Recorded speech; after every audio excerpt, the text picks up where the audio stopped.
Ravi de vous retrouver pour notre troisième rendez-vous en direct de la médiathèque. Là, on est encore dans le patio. Donc, aujourd'hui, on va découvrir une histoire de petites poules. Donc, on a envahi un petit peu le patio, là, ce matin. Et aujourd'hui, nous avons Nadège qui est à l'image et Émilie qui est au bruitage. Et moi qui vais vous raconter l'histoire de la famille Petite Poule à la rencontre de la famille Malpouli. L'auteur Christian Jolibois et l'illustrateur Christian Henrich aux éditions Pocket Jeunesse. On attend encore un petit peu. Oui, là, tout le monde n'est pas encore arrivé, je pense. Appelle les poules. Appelle toutes les petites poules. Je ne sais pas si vous allez entendre. Rassemblement des poules. Je fais un gros plan sur... Rassemblement des poules. Et des coqs. C'est vrai que c'est plutôt un coq. Signe de ralliement pour notre histoire de ce matin. Les petites poules et la famille Malpouli.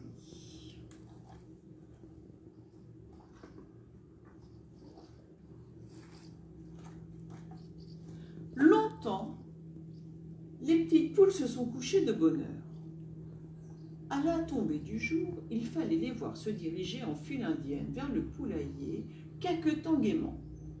Elles prenaient place dans leur lit douillet, dans l'attente de l'histoire du soir. Puis, Piticoque, leur papa, vérifiait que porte et volets soient bien clos. Alors, dans le silence de la nuit, sourire au bec, tout le poulailler rejoignait le pays des rêves. Oui, mais ça, c'était avant.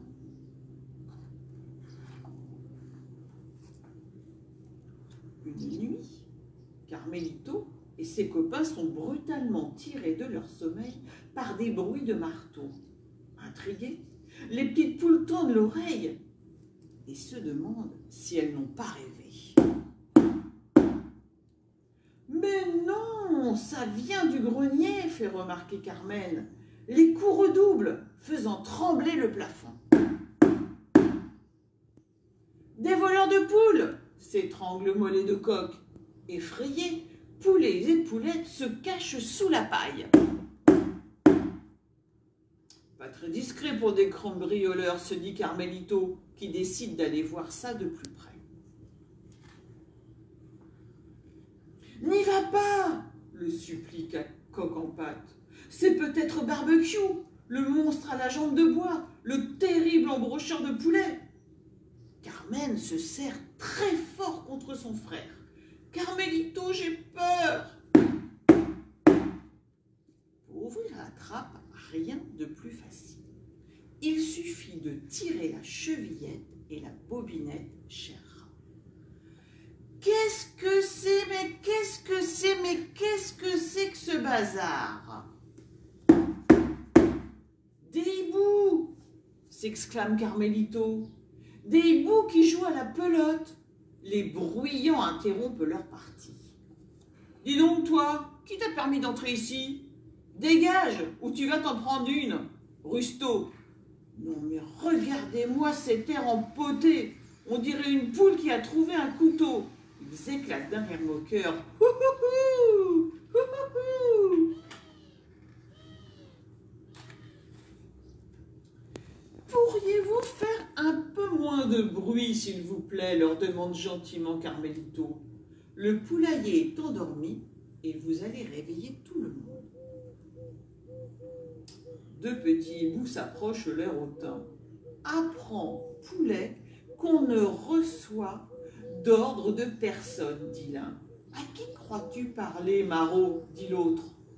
Bah, à des hiboux, répond Carmen. Et on vous demande de respecter le sommeil des gens, bande de malpoulis. C'est alors que deux silhouettes sortent de l'ombre. Les parents hiboux. Il suffit, petit miséreux, glapit le père, en toisant avec dédain Carmelito. Je suis grand-duc Malotru, de la riche et puissante famille des Malotrus. Et voici la grande duchesse et nos trois garçons, Aqueduc, Viaduc et gazoduc. Et maintenant, débarrassez le plancher, lance agacée la grande-duchesse. Le petit coq trouve ses nouveaux arrivants sans gêne, mais l'hospitalité passe avant tout. Eh bien, soyez les bienvenus dans notre modeste poulailler, déclare Carmelito en leur souriant. La famille Malotru au grand complet lui tourne le dos en l'ignorant superbement. « Ment !»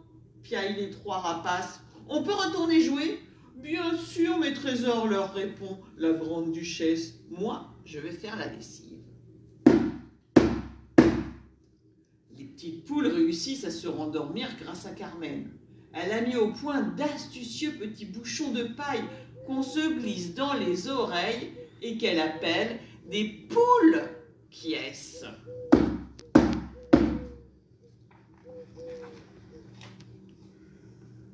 Au saut du nid, les petites poules informent les parents des inquiétants événements de la nuit. Une famille de grands-ducs s'est installée dans le grenier, s'indigne Bangkok. Ah bon? C'est un petit coq? On n'a rien entendu. Ils ont fait un chambard pas possible et ils nous ont empêchés de dormir, proteste Hucocotte. Ils parlent fort, jouent à la pelote, déplacent les meubles la nuit. Voilà une famille de sans-gêne de malpoulis, s'emporte Coquillette. Dans ce grenier, répond Piticoque, il n'y a que de vieux outils rouillés, un bric-à-brac d'objets dépareillés, remisés là par la fermière. Et si cet endroit peut abriter des personnes à la recherche d'un toit, eh bien qu'elles s'y installent. Il y a de la place pour tout le monde. Soyez rassurés les enfants, tout va très bien se passer, dit le chef du poulailler en se dirigeant vers le tas de fumier. Qu'est-ce qu'il a dit? Cocorico! Lino et Pedro, le cormoran qui n'ont pas dormi au poulailler, se font raconter les incidents de la nuit. « C'est quoi une pelote ?» demande le petit bélier. Carmen lui explique. C'est une boulette que régurgitent les rapaces après avoir avalé leur proie. On y trouve tout ce qui n'a pas pu être digéré. Poils, petits os, crâne, griffes, dents, cartilage. Beurre, caca. Au même moment, au grenier, les trois petits grands-ducs se mettent à couiner. « Papa, le méchant coq nous a réveillés !»« Silence, stupide volatile, il y en a qui dorment !» À quelques lieues de là, le seigneur Gaston Phébus ne décolère pas. Le plus célèbre chasseur du royaume est toujours sans nouvelles du couple de grands-ducs qui s'est échappé de sa volière.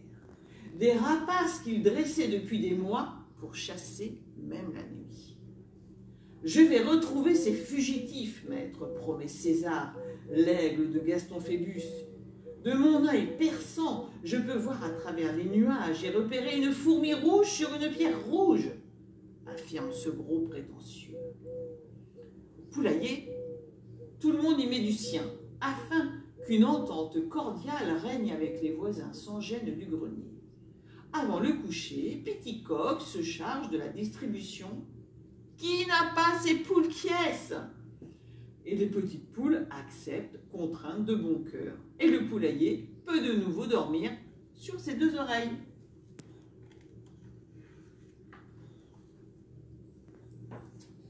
Mais au milieu de la nuit, tout le monde est réveillé brutalement par un fracas assourdissant. Une avalanche de cochonneries leur tombe sur la tête. «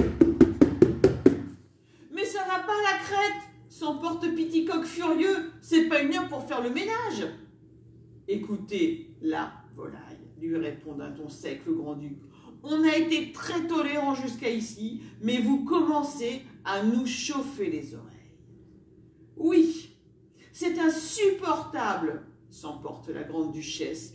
Vous entrez dans notre logis sans frapper, vous réveillez nos enfants en plein jour, vous hurlez, vous donnez des ordres, mais vous vous croyez chez vous, ma parole?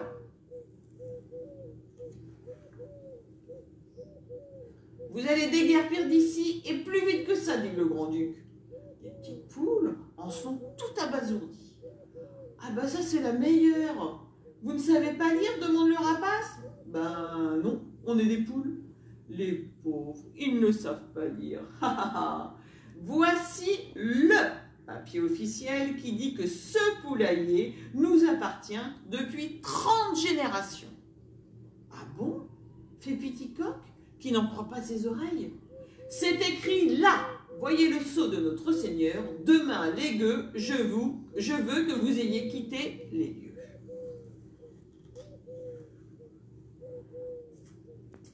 La détresse des petites poules de retour dans leur nid est immense. Nous devons partir et laisser la place, dit la maman, en tentant de consoler ses petits. Mais c'est notre maison. C'est injuste, s'indignent Carmen et Carmelito. Je sais, c'est terrible, mais la loi, c'est la loi, mes enfants.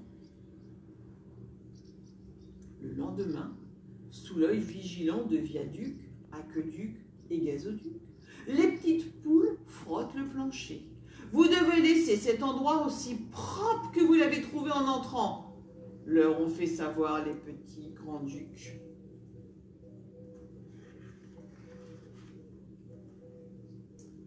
Les jeunes malotrus se comportent comme des tyrans. Faites-moi disparaître cet horrible tas de fumier. On ne peut pas dormir tellement ça pue. Allez, allez, au travail. Et c'est alors qu'une ombre gigantesque se dessine sur le sol. À la vitesse de l'éclair, Aqueduc, Viaduc et Gazoduc disparaissent dans le tas de fumier. Un aigle aux ailes immenses surgit. « Oh là, du poulailler, approchez! Mon maître, le seigneur Gaston Phébus, m'a donné pour mission de retrouver un couple de grands-ducs qui s'est échappé de sa volière. Les malotrus, les avez-vous vus? Barricadés dans le grenier, les oiseaux de nuit croient leur dernière heure arriver. Tu penses qu'ils vont nous dénoncer? Hélas, avec ce que nous leur avons fait subir, je ne donne pas cher de nos plumes, chuchote le grand-duc.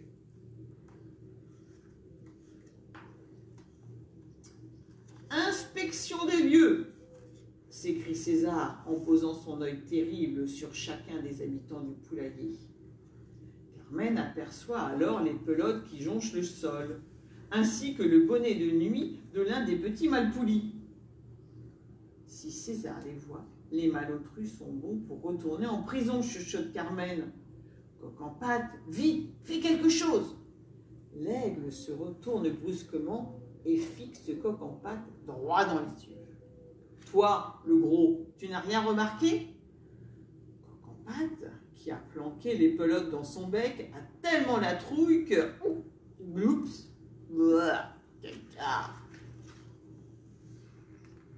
César n'a rien trouvé, mais il prévient « Je reviendrai, et malheur à vous si vous m'avez dissimulé quelque chose. » Le danger passé, c'est réunion au sommet du poulailler.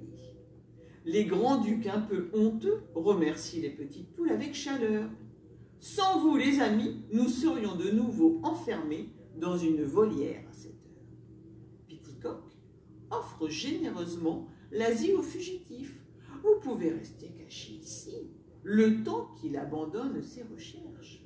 C'est gentil, dit le grand-duc, mais je connais le cruel César et il finira par nous retrouver.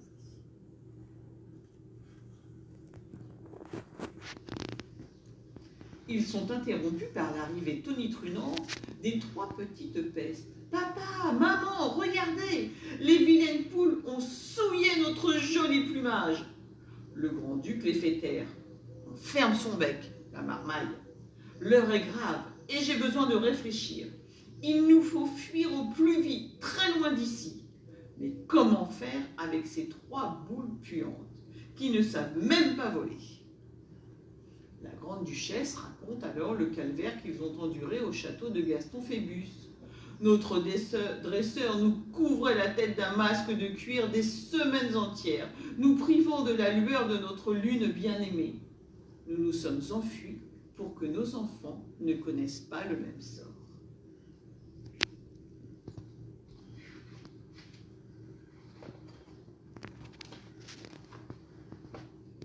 Intrigué par la lessive suspendue à la corde à linge, Bellino n'a rien écouté. Les chaussettes de la grande duchesse sont-elles sèches, archi sèches? Moi, je connais un moyen de faire s'envoler ces 3 baies jaunes, dit Pedro le cormoran. J'ai vu ça dans le lointain pays de Chine. Trouvez-moi de l'osier, de la résine, une bougie, de la ficelle et du papier, et que ça saute. Les petites poules se mettent aussitôt en quête. L'osier près de la rivière, la résine sur le grand sapin, la ficelle autour des gerbes de blé et la bougie chez la vilaine. Du papier? Mais Pedro, où veux-tu qu'on trouve du papier dans un poulailler du Moyen-Âge? Le grand-duc farfouille dans ses affaires et revient avec l'affiche qu'il a brandie la veille. Je crois que ceci fera l'affaire. Formidable! S'écrie Carmen. Le grand-duc lui a tendu le papier sans un regret. Oh, je n'ai aucun mérite. Ce document était caduc. Et bientôt, sous les ordres du grand ingénieur Pedro le Cormoran, le poulailler se transforme en un atelier bourdonnant où chacun s'active.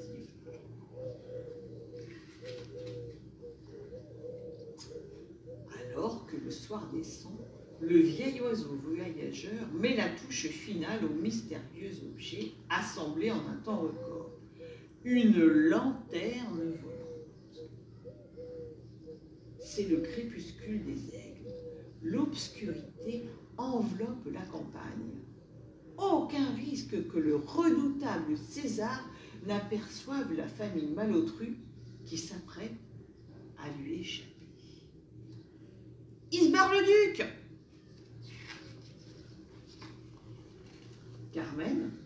Carmelito, Bellino et tout le poulailler regardent monter lentement la lanterne chinoise qui emporte les fugitifs. Et il les encourage en chantant « Ah, ça ira, ça ira, ça ira, les aristocrates à la lanterne! Ah, ça ira, ça ira, ça ira !» Et miracle, les jeunes viaducs, aqueducs et gazoducs, sans avoir à battre des ailes, s'envolent vers la liberté.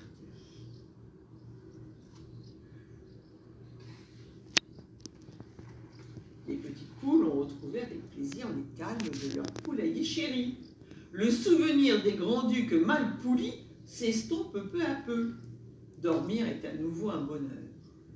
Jusqu'à cette nuit où elles sont arrachées à leur sommeil par des bruits venant du grenier. On dirait des coups de canon. Carmelito, suivi de Carmen, se dirige vers la trappe furieux. Il tire la chevillette, la bobinette choix. Mais qu'est-ce que c'est que ce bazar? Oh non! Et voilà, mon histoire est terminée pour ce matin. Les petites poules et la famille mal poulie. Et voilà, c'est fini pour aujourd'hui. J'espère que vous avez passé un agréable moment. Merci à Émilie pour le bruitage. Merci à Nadège pour les images. En espérant que vous avez passé un bon moment. On peut se retrouver la semaine prochaine à la même heure pour découvrir un nouvel album. Et puis n'hésitez pas à venir nous rendre visite à la médiathèque si vous souhaitez emprunter des albums des petites poules. À très bientôt, bonne journée à vous, bon week-end, et à ceux qui sont en vacances, bonnes vacances. Et à très bientôt. Bye bye tout le monde. Au revoir.